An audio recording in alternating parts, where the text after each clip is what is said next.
আসসালামু আলাইকুম। রাষ্ট্রবিজ্ঞান অনার্স তৃতীয় বর্ষের প্রিয় শিক্ষার্থীবৃন্দ, আশা করি ভালো আছো। দক্ষিণ এশিয়ার রাজনীতি ও সরকার, ভারত, পাকিস্তান, নেপাল এবং শ্রীলঙ্কা কোর্সটি পড়ছি আমরা। গত ক্লাসে আলোচনা করেছিলাম ভারতের সংবিধানের বৈশিষ্ট্যসমূহ। আজ আমরা পড়ব ভারতের রাজনৈতিক দলব্যবস্থার বৈশিষ্ট্য। আমরা জানি প্রত্যেকটি রাষ্ট্রেই রাজনৈতিক দল রয়েছে। রাজনৈতিক দল একটি থাকতে পারে, দুটি থাকতে পারে বা অনেক থাকতে পারে।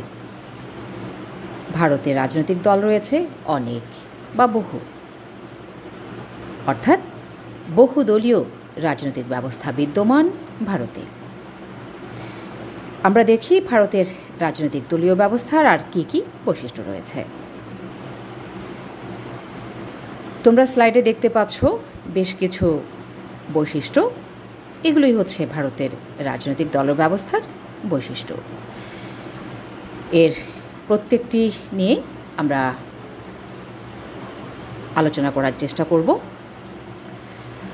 প্রথমটি আমরা দেখতে পাচ্ছি সংবিধান বহির্ভূতভাবে উৎপত্তি, অর্থাৎ ভারতের যে মূল সংবিধান সেখানে রাজনৈতিক দলের ব্যবস্থার উল্লেখ ছিল না, তারপরেও সংবিধান বহির্ভূতভাবে এখানে দলীয় ব্যবস্থার আবির্ভাব ঘটেছে এবং সেই সাথে তা ভারতীয় রাজনৈতিক ব্যবস্থার অপরিহার্য অঙ্গে পরিণত হয়েছে। তবে 1985 সালে 52তম সংশোধনের মাধ্যমে ভারতের রাজনৈতিক দলীয় ব্যবস্থা সাংবিধানিক স্বীকৃতি লাভ করেছে।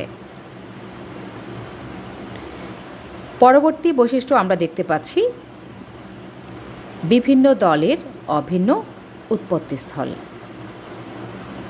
অর্থাৎ এমন অনেক দল আছে যেগুলো উৎপত্তি হয়েছে একটা দল থেকে, যেমন ভারতীয় জাতীয় কংগ্রেস, যার প্রতিষ্ঠা 1885 সালে।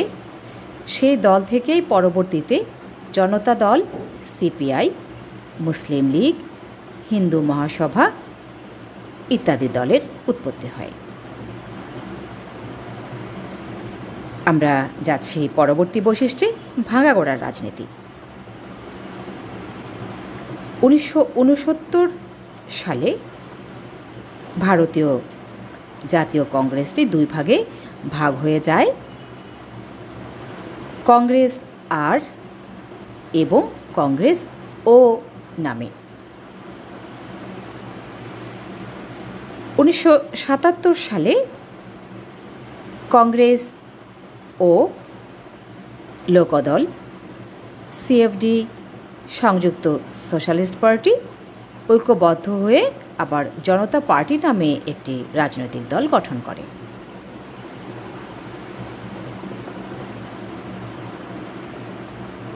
উনিশশো সালে চন্দ্রশেখর এবং দেবিলাল জনতা দল সমাজবাদী নামে অন্য একটি দল গঠন করে এবং আমরা ভারতের রাজনৈতিক দলের ইতিহাসে পাই 10ম লোকসভা নির্বাচনের সময় সমাজবাদী জনতা দল এবং জনতা পার্টি মিলে সমাজবাদী জনতা পার্টি নাম ধারণ করে নতুন করে আত্মপ্রকাশ করে। 1964 সালে সিপিআই নামক রাজনৈতিক দল থেকে বের হয়ে এসে সিপিআই এম নামে নতুন একটি রাজনৈতিক দলের আবির্ভাব ঘটে। আবার 1969 সালে সিপিআই এম এর ক্ষুদ্র অংশ মূল দলের সাথে সম্পর্ক ছিন্ন করে সিপিআই এম এল নামে আবারও নতুন একটি দল গঠন করে। এতক্ষণ আমরা যে ঘটনাগুলো পড়ছিলাম এতে বুঝলাম যে সেখানে ভাগাগড়া রাজনীতি রয়েছে। একটি দল ভেঙে কয়েকটি দলে পরিণত হয়েছে, আবার কয়েকটি দল মিলে একটি দলে পরিণত হয়েছে, এমন নজিরও আমরা দেখতে পেলাম। তো এসবের কারণ কি, কেন ভাঙাগড়া রাজনীতি গড়ে উঠেছে? কারণ হলো রাজনৈতিক মতাদর্শগত বিরোধ, ব্যক্তিগত বিরোধ, নেতৃত্ব বা ক্ষমতা লাভের আকাঙ্ক্ষা। এই বিষয়গুলোই হচ্ছে ভাগা এবং গড়ার রাজনীতির কারণ। আমরা চলে যাচ্ছি পরবর্তী বৈশিষ্ট্যে, আধিপত্যশীল দলীয় ব্যবস্থার অবসান। বহুদলীয় ব্যবস্থা থাকলেও ভারতে 1952 সাল থেকে 1989 সালের মধ্যে মাত্র 2 বছর বাদ দিয়ে বাকি পুরো সময়টা আধিপত্য বা প্রাধান্য বজায় রেখেছে কংগ্রেস নামক দলটি, যার প্রতিষ্ঠা 1885 সালে আমরা আগে জেনেছি। তবে নবম লোকসভা নির্বাচনের পর থেকে এই আধিপত্যের অবসান ঘটে। আমরা জানি বর্তমানে সেখানে কংগ্রেসের আধিপত্য নেই। বর্তমানে ভারতে সরকারি দল হিসেবে আছে ভারতীয় জনতা পার্টি বা বিজেপি। আমাদের পরবর্তী পয়েন্ট, ত্রুটিপূর্ণ ভোটদান পদ্ধতি। মানে প্রদত্ত ভোটের অধিকাংশ না পেয়েও লোকসভায় সংখ্যাগরিষ্ঠতা অর্জন করা সম্ভব। এই বিষয়গুলো অনেক ক্ষেত্রে ঘটে থাকে, অর্থাৎ জনগণের ভোট যদি হিসাব করা হয় তাহলে হয়তো কম হচ্ছে, আবার আসনের সংখ্যা যদি হিসাব করা হয় সেক্ষেত্রে বেশি হয়ে তারা ক্ষমতায় যেতে পারছে। 6 নম্বর পয়েন্ট হলো শক্তিশালী বিরোধী দলের অভাব। অর্থাৎ ভারতে যে বিরোধী দলগুলো রয়েছে সেগুলো একটা গণতান্ত্রিক রাষ্ট্রে যেরকম শক্তিশালী ভূমিকা বিরোধী দলের থাকার কথা, তেমন শক্তিশালী ভূমিকা তারা রাখতে পারছে না, এটাই বলা হচ্ছে। মতাদর্শগত ভিন্নতা। সমাজতন্ত্রী যে দলগুলো রয়েছে ভারতে, সে দলগুলোর মধ্যে মার্ক্সীয় সমাজতন্ত্রে বিশ্বাসী আছে কেউ কেউ, আবার কোনো কোনো দল হচ্ছে গণতান্ত্রিক সমাজতন্ত্রে বিশ্বাসী। আবার সমাজতান্ত্রিক নয় এমন যে দলগুলো আছে সেগুলোর কোনোটা ব্যক্তি স্বাতন্ত্র্যবাদ, রাষ্ট্রীয় নিয়ন্ত্রণবাদ, জনকল্যাণকর রাষ্ট্রের আদর্শে বিশ্বাসী। 8 নম্বর বৈশিষ্ট্য হিসেবে আমরা দেখতে পাচ্ছি ব্যক্তিকেন্দ্রিক রাজনৈতিক দল। অর্থাৎ রাজনৈতিক দলের আদর্শের চেয়ে ব্যক্তির আদর্শকেই প্রধান করে দেখা হয়। ভারতের সিপিআই এবং সিপিআইএম ছাড়া অন্যান্য যে দলগুলো আছে মূলত প্রায় সবগুলো দলেই রাজনৈতিক আদর্শের চেয়ে ব্যক্তিকেন্দ্রিক বা ব্যক্তি বিরোধিতা দেখা যায়। আঞ্চলিক রাজনৈতিক দল আমাদের পরবর্তী বৈশিষ্ট্য। ভারতের রাজনৈতিক দলগুলোকে প্রধানত 2 ভাগে ভাগ করা যায়, জাতীয় দল এবং আঞ্চলিক দল। সেখানে কোনো দলকে জাতীয় দল হিসেবে স্বীকৃতি পেতে হলে অন্তত 4টি রাজ্য, কেন্দ্রশাসিত অঞ্চল বা জাতীয় রাজধানী অঞ্চলের মোট বৈধ ভোটের কমপক্ষে 4% পেতে হয়। বর্তমানে ভারতে 6টি জাতীয় দল, 22টি আঞ্চলিক দল হিসেবে নির্বাচন কমিশন কর্তৃক স্বীকৃত রয়েছে। পরবর্তী বৈশিষ্ট্য আমরা বলতে পারি সাম্প্রদায়িক দলসমূহের অস্তিত্ব। জাতীয় দল ভারতীয় জনতা পার্টি বা বিজেপি, হিন্দু মহাসভা, মুসলিম লীগ, শিবসেনা, ইত্তেহাদুল মুসলিমিন, এই যে দলগুলোর নাম বললাম, এর প্রত্যেকটি দলই হচ্ছে মূলত সম্প্রদায় কেন্দ্রিক, সাম্প্রদায়িক আদর্শ ভিত্তিক। নামগুলো দেখে আমরা বুঝতে পারছি যে এখানে কোনো দল মুসলিম সম্প্রদায়ের আদর্শের ভিত্তিতে গড়ে উঠেছে, কোনো দল হিন্দু সম্প্রদায়ের আদর্শের ভিত্তিতে গড়ে উঠেছে।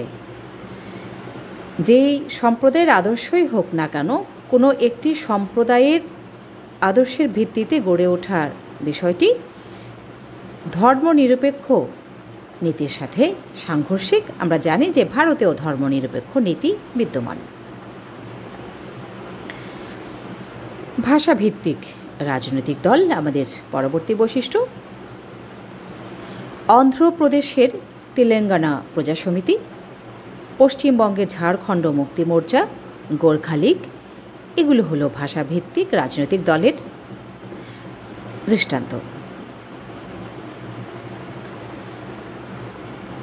সম্মিলিত বা কোয়ালিশন সরকার গঠনের প্রবণতা। 1967 সালের চতুর্থ সাধারণ নির্বাচনের পর বিহার, কেরালা, উড়িষ্যা, পাঞ্জাব, রাজস্থান, উত্তরপ্রদেশ ও পশ্চিমবঙ্গে কংগ্রেস ব্যতীত অন্য সব দল মিলে সম্মিলিতভাবে সরকার গঠনের চেষ্টা করে এবং কেবল রাজস্থান ছাড়া অন্য 6টি রাজ্যে সফল হয়। অর্থাৎ নির্বাচনে এককভাবে কোনো দল সংখ্যাগরিষ্ঠতা অর্জন করতে না পারলে সেক্ষেত্রে কয়েকটি দল মিলে সরকার গঠন করার বিষয়টাকে বলা হচ্ছে সম্মিলিত সরকার বা কোয়ালিশন সরকার। আমাদের দেশেও আমরা মাঝে মাঝে এই কোয়ালিশন সরকার দেখেছি। আমাদের পরবর্তী বৈশিষ্ট্য দলীয় সংহতি ও ঐক্যের অভাব। অর্থাৎ দলগুলোর অভ্যন্তরে সংহতি এবং ঐক্যের অভাব আমরা দেখতে পাই। আমাদের দেশেও বিভিন্ন দলের অভ্যন্তরীণ কোন্দল অহরহই আমরা দেখতে পাই।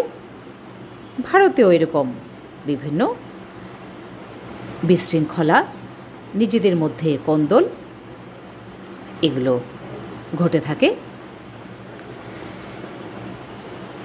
পরবর্তী বৈশিষ্ট্য এককেন্দ্রিক দলীয় কাঠামো।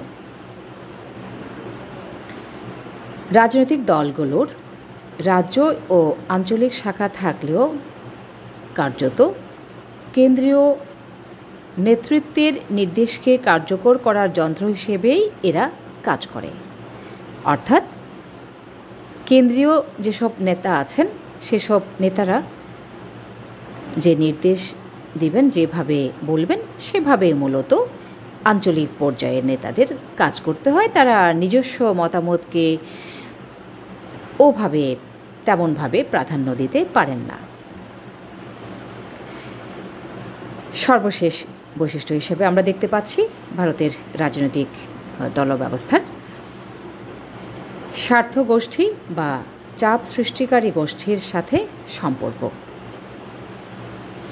অর্থাৎ রাজনৈতিক দলের সাথে চাপ সৃষ্টিকারী গোষ্ঠী বা স্বার্থ গোষ্ঠীর সম্পর্কের কথা আমরা এখানে দেখব। তার আগে একটু সংক্ষেপে বলি, চাপ সৃষ্টিকারী গোষ্ঠী বা স্বার্থ গোষ্ঠী বলতে কি বোঝায়। এই গোষ্ঠী হলো এমন একটা গোষ্ঠী যার রাজনৈতিক ক্ষমতা অর্জনের কোনো লক্ষ্য থাকে না, মূলত নির্দিষ্ট একটি পেশার ভিত্তিতে কিছু মানুষ একত্রিত হয়ে একটি সংগঠন গড়ে তোলে, যাদের মূল লক্ষ্য হচ্ছে রাজনৈতিক দল বা সরকারকে চাপ দিয়ে, সরকারের উপর চাপ প্রয়োগ করে নিজেদের স্বার্থ আদায় করে নেওয়া। তো এখানে যেটা বলা হচ্ছে সেটা হচ্ছে এই স্বার্থগোষ্ঠী বা চাপ সৃষ্টিকারী গোষ্ঠীগুলোর সাথে ভারতের রাজনৈতিক দলের বেশ ঘনিষ্ঠ সম্পর্ক রয়েছে। যেমন INTUC, এটি একটি ভারতের শ্রমিক সংগঠন। এই সংগঠনটি কংগ্রেস নামক যে রাজনৈতিক দল, সেই রাজনৈতিক দলেরই অঙ্গ সংগঠনের মতো। এবং যখন একটা রাজনৈতিক দলের সাথে এভাবে সম্পৃক্ত হয়ে যায় একটা চাপ সৃষ্টিকারী গোষ্ঠী, তখন দেখা যায় যে ওই চাপ সৃষ্টিকারী গোষ্ঠীটা ওই রাজনৈতিক দলের মতাদর্শ প্রচারের চেষ্টা করে, মূলত যেটা গণতান্ত্রিক রাষ্ট্রের বৈশিষ্ট্যের সাথে একটু হলেও সংঘর্ষ করে। তো এই হচ্ছে মূলত ভারতের রাজনৈতিক দল ব্যবস্থার বৈশিষ্ট্য। আসলে কেবল ক্লাসের উপর নির্ভর করলে চলবে না। যে কোনো বিষয়ে খুব ভালো ধারণা পেতে হলে, স্পষ্ট হতে হলে বা ক্লিয়ার হতে হলে অবশ্যই আরও ভালোভাবে লেখাপড়া করতে হবে, তোমাদের বইপত্র পড়তে হবে, পত্রপত্রিকা পড়তে হবে।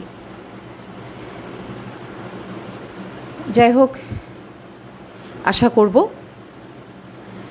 তোমরা মনোযোগ দিয়ে পড়াশোনা চালিয়ে যাবে এবং সব ক্ষেত্রে দায়িত্বশীল আচরণ করবে।